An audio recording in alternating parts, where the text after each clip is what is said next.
Сайн байцгаана уу? Энэ удаагийн хичээлээр амтлаг салаад бэлтгэх аргыг зааж танилцуулъя.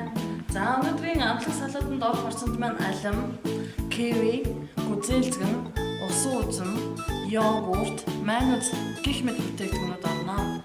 За бэлтгэхдээ хамгийн түрүүнд алимыг хайслаж бэлтгэн.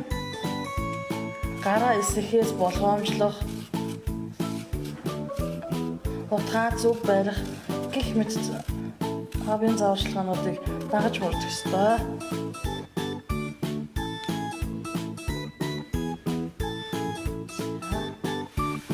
Дараа кивиг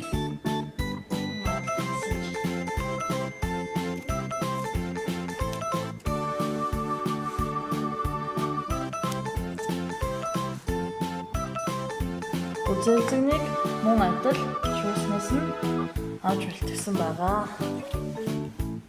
За алимаа хэрчтэй нэмгэн хавтгай хэрчин. За алимныхаа үр голыг маш сайн авч өгөх хэрэгтэй. За голыг авсны дараа нэмгэн хавтгай хэрчин.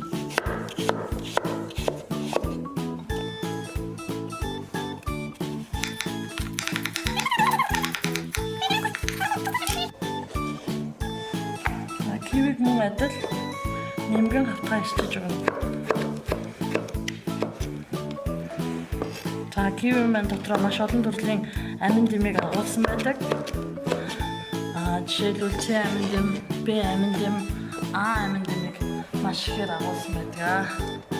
За гүзээлзэгнийг жижигхэн учраас голоор нь нэг хувааж салаатандаа хийн. Одоо усан үзмийг мөн адил болгоомжлоод усан үзмийг ялсан усан үзмийг сонгож авал маш тохиромжтой байдаг.